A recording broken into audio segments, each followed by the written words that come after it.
So Iran, Israel, and the entire Middle East. Congressman Joe Sestak is a retired Navy admiral and member of the House Armed Services Committee. He joins us now live from Philadelphia. Congressman, thank you for your time today. Good to be back. Tell us about this deliberation. The president has said he would be a skeptical audience. He's getting some criticism for not making a quick decision. How does he work through this process? There are a series of meetings that will be conducted by General Jones, his national security advisor, where he'll bring in the military and, as important, the state and other types of diplomats that need to give their opinion of how will our approach affect our overall national security. But I want you to know, Shannon, that I believe that if we actually establish the correct goal, which is not Afghanistan, it's the eradication of the safe haven of the al-Qaeda in Pakistan, because they're no longer in Afghanistan, that I can support a measured increase as long as that's what the goal is, with an exit strategy that gives us benchmarks for measuring success or failure, because this cannot be an open-ended commitment, so that we can leave behind in Afghanistan, as we eventually redeploy, the conditions for the probability the al-Qaeda can't move back there. We know about General McChrystal's assessment of the situation there. We know that he wants more troops.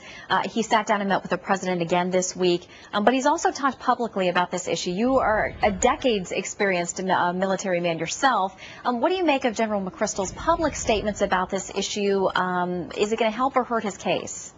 I think it will do neither. Our president's a strong individual. As commander-in-chief, he will do, I believe, his most sacred duty, make a decision on what's best for the security of America. But I think General McChrystal is also going just about as far as he should in being candid with, as a military officer, saying what he believes. Beyond what he's done, he shouldn't go further to the final deliberations. Shannon, I was on the ground very early in Afghanistan, because I headed the Navy's anti-terrorism unit. We were doing the war right at the beginning. Then that tragic misadventure of Iraq took our eye off the ball. The key here is, as Senator Levin has recommended, we could not, and I disagree with him, rely upon the Afghanistan military or police to be trained quickly enough, because Afghanistan has gone so southward, spiraled downward so badly, for them to bring it up by the bootstraps that we then turn it over. We must do that enough as we train them to take it over. That's why I think General McChrystal's approach with a new strategy, a measured new strategy, is the correct one. Do you think that the fact that the election there is still unsettled with respect to Hamid Karzai is factoring into the stability or lack of it at all there in the country? I think they're cognizant of it, but to be quite frank, I think how the central government evolves could be important, but won't. I say that because it's too corrupt.